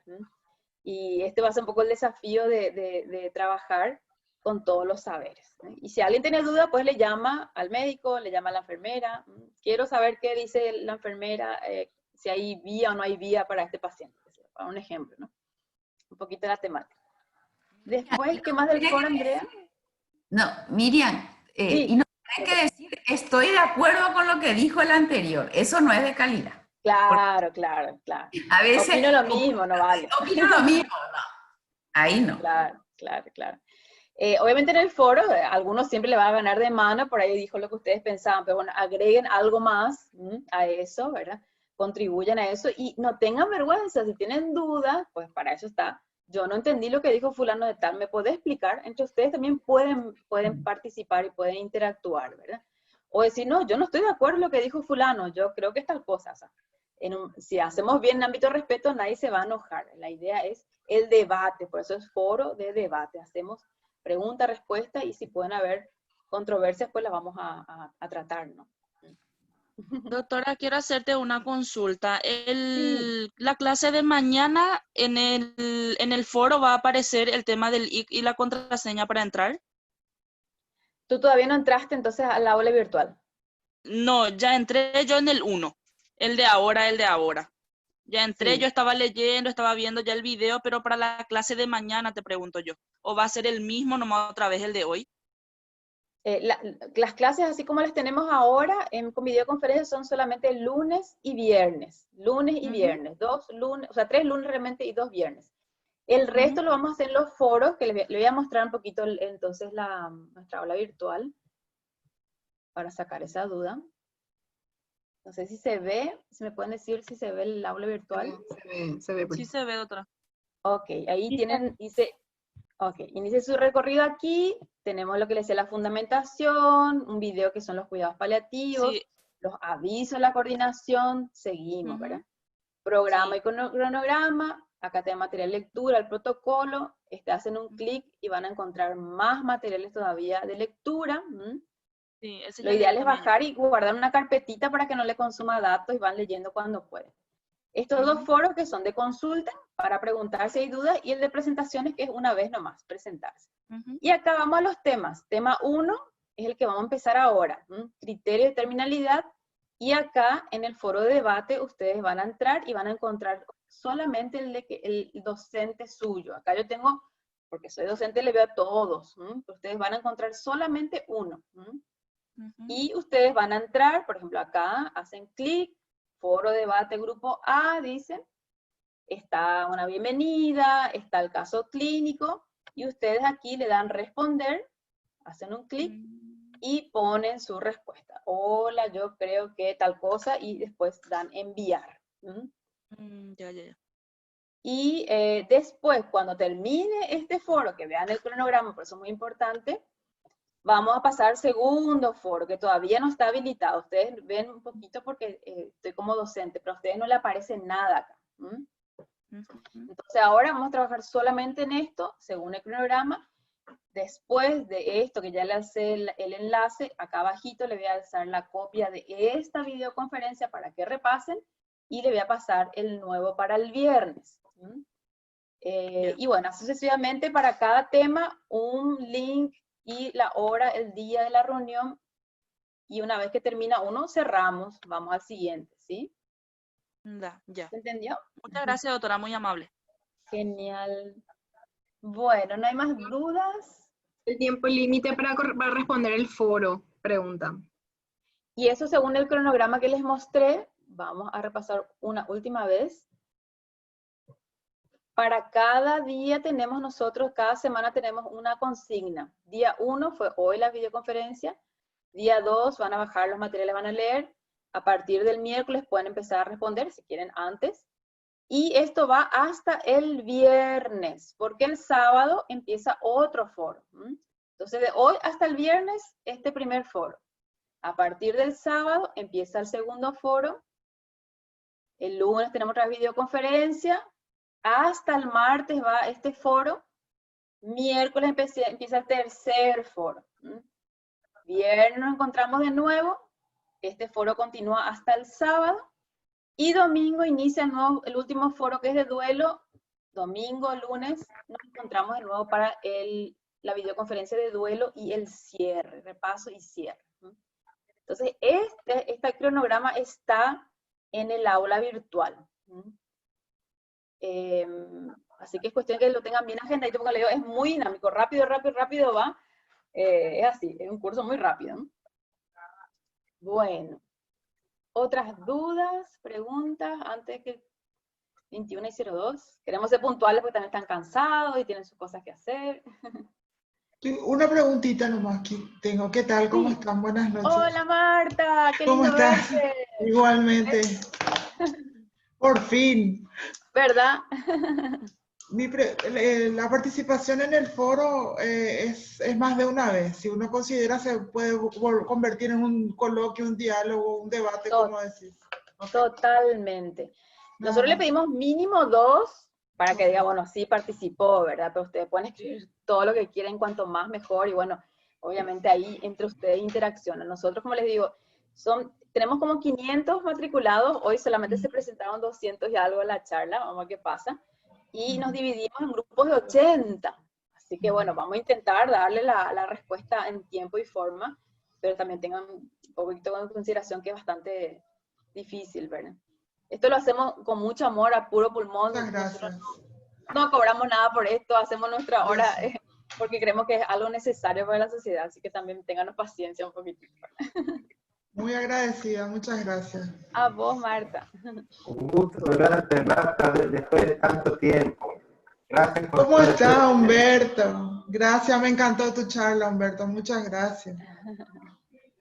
Ahora tenemos una pregunta, no sé si sería la última, y luego dime. pasamos a los foros. Bueno, dice, consulta sobre la situación del COVID y los cuidados paliativos.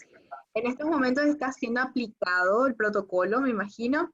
¿Se brinda el apoyo y se tiene algún criterio para quienes, para quienes van a recibir, me imagino? Es la pregunta. Bueno, gracias por esa pregunta, no sé quién la hizo.